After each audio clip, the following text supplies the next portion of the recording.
was my freshman year in high school. My mom was active duty Army at the time. And it was one of those things where, of course she was screaming, wanting to murder the whole fucking Middle East. She just wanted to send nukes over there and turn the whole thing into glass. And I was the one, trying to talk her back off the ledge. You can't really do that because of X, Y, and Z, innocent children. They're not all like that, yada, yada, yada. And, and what's really funny, too, is now we look back at it, especially with 9/11, I miss who we were on 9/12 because I remember those people. I was there. You know what I mean? I consciously remember it. I remember seeing, there was a really good movie, and the one with Nicolas Cage about the firefighters that went into the tower.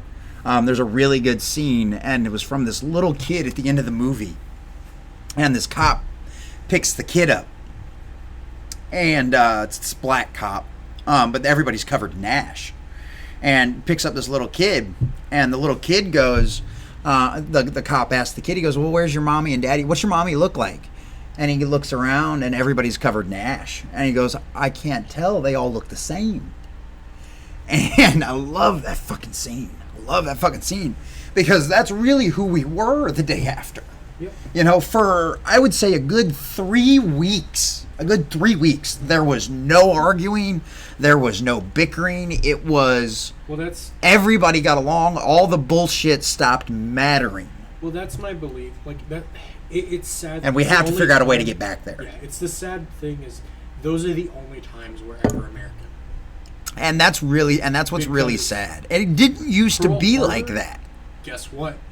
Oh, Everyone yeah. dropped every fucking thing we were doing. Right. No one fucking gave a shit. Right. Yeah.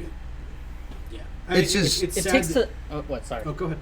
I think it takes, like, a stressful situation to kind of just bring everybody together. Well, I think it's hard to show people's true colors. So, I believe this thoroughly, and this is part of what makes me want to do what I do in my life, is you don't know yourself. Not until you've been in a horrible situation. Until you are at the edge and you're looking over and it's nothing but darkness and you need a jump, that's the only time that you know who you are.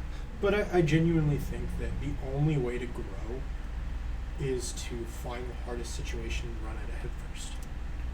Because if you don't, you're going to regret not knowing who you really are in that moment. And it may be dumb because I'm simplifying it a little too much.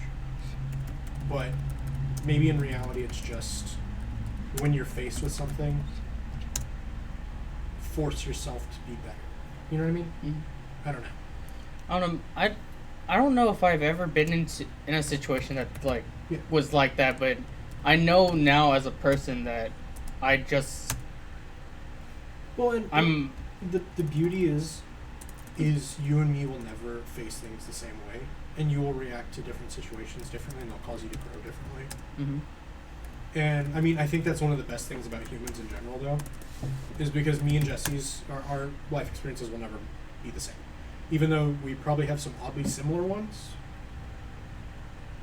and yours and mine, and,